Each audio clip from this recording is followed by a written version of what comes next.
సోదరులకు ఇక్కడ సమస్యలే స్వాగతం చెప్తున్నాయి. వాళ్ళ త్యాగాన్ని ఏమాత్రం గుర్తుంచుకొని ప్రభుత్వాలు, పట్టించుకొని నాయకులు, చీకొట్టే ప్రభుత్వాధికారులు కలిసికట్టుగా వీర జవాన్లను దుర్భర దారిద్ర్యంలోకి నెట్టేస్తున్నారు. అనేక మంది అలనాటి యోధులు ఇప్పుడు ఫుట్పాత్ వ్యాపారులు, టీ స్టాల్ వాళ్ళుగా బతుకుబండి నడుపుతున్నారు. ఇటువంటి జీవితాలపై తేజ న్యూస్ అందిస్తున్న సైన్యం దైన్యం ప్రత్యేక కథనాలు ఈ వారం ఇదండి సంగతి కార్యక్రమంలో చూద్దాం.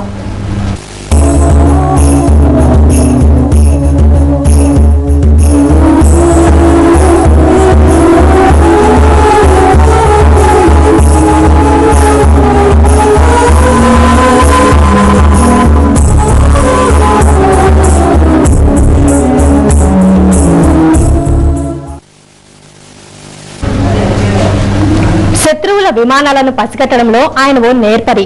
ఉగ్రవాదంతో గజగజ వణికిన పంజాబ్, ఎడారి ప్రాంతమైన రాజస్థాన్, భూకంపం బారిన పడ్డ భుజ్, హింసతో రగిలే కాశ్మీర్, ఇలా దేశంలోని ఎన్నో క్లిష్టమైన ప్రాంతాలకు వెళ్లి మాతృభూమి రక్షణ కోసం శాయశక్తిలా పోరాడిన సిపాయి అతను. దేశ రక్షణలో 20 ఏళ్ల పాటు అంకితమై శత్రువుల చొరబాటు యత్నాలను పటాపంచలు చేసిన ఆ రాడార్ ఆపరేటర్ నేడు బడ్డీ కొట్టుపై ఛాయ్, పూరి అమ్ముతూ రంగారెడ్డి జిల్లాలో 10 మంది కడుపు నింపుతున్నాడు. దేశం కోసం కండలు కరిగించి పనిచేస్తే ఇప్పుడు కడుపు నింపుకునేందుకు అవస్థలు పడాల్సి వస్తుందని అతడు వాపోతున్నాడు. తన కొడుకును ఎట్టి పరిస్థితుల్లోనూ సైన్యంలోకి పంపించబోనని అతడు తెగేసి చెప్తున్నాడు. ఈ దుస్థితికి బాధ్యులెవరు? ఆదిలాబాద్ భీంసరి గ్రామానికి చెందిన ఈయన పేరు కె బాలయ్య. తన తండ్రి మల్లయ్య సైన్యంలో సుబేదార్గా పనిచేయడంతో ఇంటర్మీడియట్ వరకు చదువుకున్న బాలయ్య 1983లో 18 ఏళ్ల ప్రాయంలో సైన్యంలో సిపాయిగా చేరాడు. పంజాబ్లో ఉగ్రవాద చర్యలను అణిచివేయడంలో, రాజస్థాన్లో శత్రువుల చొరబాట్లను పటాపంచలు చేయడంలో వీరంగా పోరాడాడు. గుజరాత్, భుజ్ భూకంప బాధితులను ఆదుకునేందుకు, కాశ్మీర్ ఉగ్రవాదాన్ని దునుమాడేందుకు ఎనలేని సేవలందించాడు. అంచెలంచెలుగా ఎదిగి రాడార్ ఆపరేటర్ బాధ్యతలను చేపట్టాడు. కన్న తల్లిదండ్రులకు, భార్య పిల్లలకు దూరంగా ఉండి మాతృభూమి రక్షణ కోసం తన నిండు జీవితాన్ని చిరునవ్వుతో అంకితం చేసిన ఈ యువ జవాన్ సైన్యం నుండి తన కుటుంబానికి ఎలాంటి సహాయం అందక ఆవేదనకు గురయ్యాడు. 6 ఏళ్ల సర్వీసు మిగిలి ఉండగానే స్వచ్ఛంద పదవీ విరమణ చేశాడు. రక్షణ శాఖ నుండి, రాష్ట్ర ప్రభుత్వం నుండి ఎలాంటి సహాయం అందక మాజీ సైనిక కుటుంబాలు రోడ్డున పడి పడుతున్న బాధలు తాళలేకే తానే నిర్ణయం తీసుకున్నట్లు బాలయ్య చెబుతున్నారు. కాగితంలో అన్నీ ఉన్నాయి కానీ మాత్రం గ్రౌండ్లో మాత్రం నీళ్ళు ఏమీ లేదు. చెప్పాలి, సైనికుడికి ఈ ఫెసిలిటీస్ ఉన్నాయి, ఆ ఫెసిలిటీ అన్నీ చెప్తారు కానీ మేము తీసుకున్నది ఏంటి, సర్వీస్ చేసాము, మంచి యూత్ లైఫ్ అక్కడ ఇచ్చేసి వచ్చాము. ఆ ఏజ్ మా పిల్లలు ఇచ్చారు కానీ ఆ పిల్లలు మరి ఇప్పుడు వెళ్ళడానికి నెక్స్ట్ స్టెప్ వాళ్ళు ఆర్మీలో వెళ్ళాలి, నేవీలో వెళ్ళాలి, ఎయిర్ ఫోర్స్లో వెళ్ళాలంటే నేను చాలా ఆలోచిస్తాను వాళ్ళకు పంపడానికి. ఎందుకంటే ఈ ప్రాబ్లమ్స్ నేను చూశాను. నేనే కాకుండా నా ఫాదర్ కూడా ఆర్మీ పర్సన్, ఆయన కూడా ఆయన లైఫ్ కూడా మొత్తం అక్కడనే నేను అనుకుంటాను స్పాయిల్ చేశాడని అనుకుంటాను. సైన్యంలో పనిచేసి ఒకరి కింద పనిచేసే ఇష్టం లేక రంగారెడ్డి జిల్లా ఆల్వాల్ ప్రాంతంలో చాయపూరి బండి పెట్టుకుని తన 2 పిల్లలను చదివించడంతో పాటు తక్కువ ధరకే ప్రజల ఆకలిని తీరుస్తున్నాడు. రేట్లు ఎట్లుంటాయి? రేట్లు అక్కడ హోటల్లో తిరుగుంది, ఇక్కడ 5 రూపాయలు, అక్కడ ₹1, ₹1 తక్కువ. ఎందుకంటే మన తెచ్చినైనా డైలీ తన తండ్రి, తాత సైనికులుగా దేశానికి చేసిన సేవకు శాఖ, రాష్ట్ర ప్రభుత్వం తమకేమి చేసిందంటూ ప్రశ్నిస్తున్న బాలయ్య కుమారుడు అభయ్ తనకు ఎన్డీఏలో సీటు వచ్చినా దానిని తీసుకోకపోవడం సరైనదేనంటున్నాడు. सेकंड ईयर में 12th क्लास। आर्मी में एनडीए में आया था क्या? लास्ट ईयर आया था, एनडीए में सेलेक्ट हुआ था, लेकिन मेरे ग्रैंडफादर भी एक्स पर्सन है आर्मी के, मेरे डैडी भी है, और मैंने कोई डेवलपमेंट मैंने देखा तो కులాలు మతాల పేరిట రాజ్యాంగబద్ధంగా రిజర్వేషన్లు కల్పిస్తున్న ప్రభుత్వం దేశ రక్షణ కోసం తమ యువ జీవితాన్ని అర్పించిన వారికి ఆ సదుపాయాలు కల్పించకపోవడం దురదృష్టకరం.